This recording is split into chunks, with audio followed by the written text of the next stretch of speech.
Welcome back to The Big Picture. I'm talking with Chris Jacobs, who is a candidate, the Republican candidate, for the 27th Congressional District.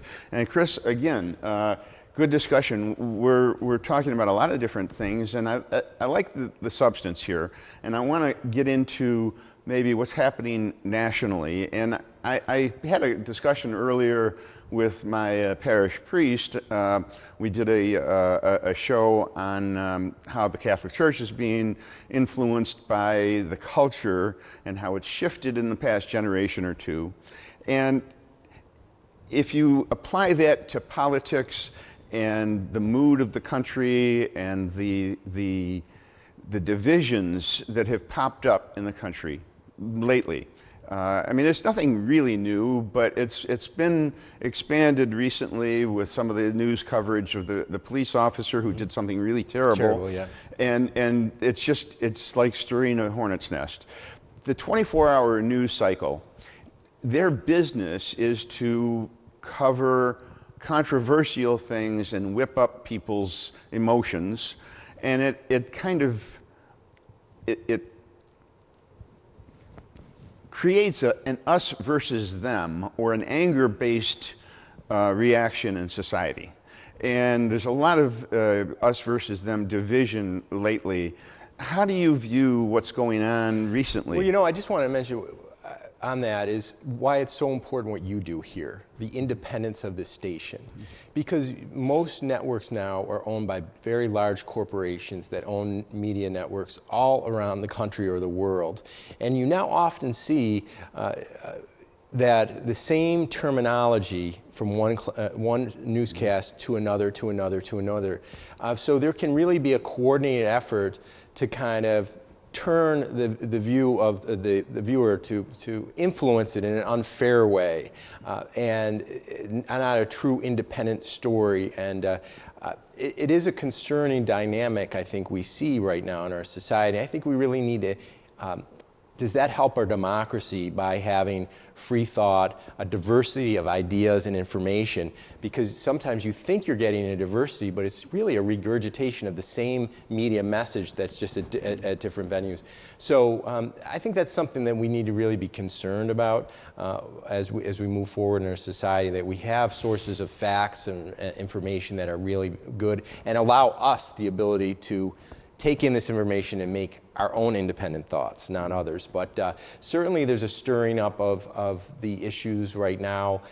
We have the protests that, you know, as you mentioned, I think every American was horrified to see the brutal murder of George Floyd and the other officers who just did nothing. And we all agree that that person should be prosecuted. And I think it presented a moment in time where the country was unified on looking at moving progress on racial healing or policies in regards to law enforcement and others. Unfortunately, it seemed then those peaceful protests were very quickly hijacked and converted into violence, and a lot of innocent people getting hurt, and police officers too. And it got away from it. So my hope is that's settling down. We need to restore law and order. We need to respect that. And again, talk about where there is need to continue to make this an ever better nation and an ever fairer and equitable nation. Well, you know, the country used to be called, when I was growing up and we were growing up, the melting pot. Correct. You know, we were all, and I said this on a previous show, e pluribus unum, yeah. From many one, and that means that we gain strength by being together, okay? When somebody attacks a foe, an enemy, they try and divide you. And I see that in today's America, a division. And I'm not sure where it's coming from, but it seems to be an us versus them attitude that is constantly promoted. It's like you take a bad police officer and then you label all police officers as exactly, bad. Yeah. You take a bad priest and then you say, well, the church is bad and it's got to pay. Is it an attack on religion, or is it an attack on a religious institution? Defund the police, then what do you do? And when somebody breaks the law and attacks you, you're not going to that just makes no sense, and there's no substance to the thought process It goes beyond. Exactly. I don't know where you go as a nation to solve this kind of a divisiveness. And I think, again, going back to my previous point, I think the media is a huge part of this problem. And I'm not, you can't censor the media. Right. But they're in control, and they're basically, they have an agenda, whether it's profit motive or whether it's something else. It's just not helping. Exactly. And one I think tragic thing here too is that COVID was kind of it was a terrible time, but it was a unifying time too. I mean, community was coming together, families, appreciation of people's health, the core fundamental things of life that people should appreciate, people helping others, people appreciating the value of workers in different fields. From, we certainly are healthcare workers, we call the frontline, but we started recognizing the person that took your garbage was frontline, or in the grocery store, and a real appreciation for what they were doing to sustain our lives. So it was a really unique opportunity that we were working out of in a good way, and then suddenly this unfortunate and tragic situation happened, and then it blew up, and now we have people burning down buildings and ruining people's businesses and people getting severely hurt. And so I hope we can kind of come back to a balance. And you're right. I mean, certainly we need to, where we see racism, where we see criminal activity, or what we saw, the brutality, that's rooted out and dealt with. But let's not fan these flames just for an agenda of taking down institutions. Well, you know, I think, you know, I've mentioned the media.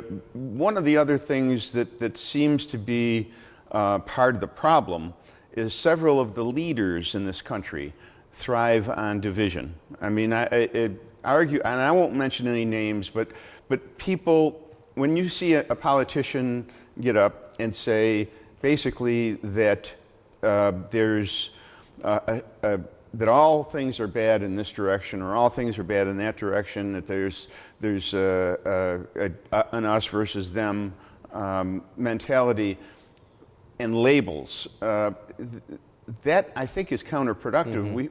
We should have a system where our leaders are drawing us together and trying to come to an understanding, as opposed to making us different camps that are arguing. Right. Can Congress do anything? Well, I think it's incumbent on them. Certainly we have disagreements on policy, and we do have a situation where right now I would say the parties are, the Democratic Party has really gone very, very left, and Nate McMurray is, you know, he's for AOC and more of a socialist vision.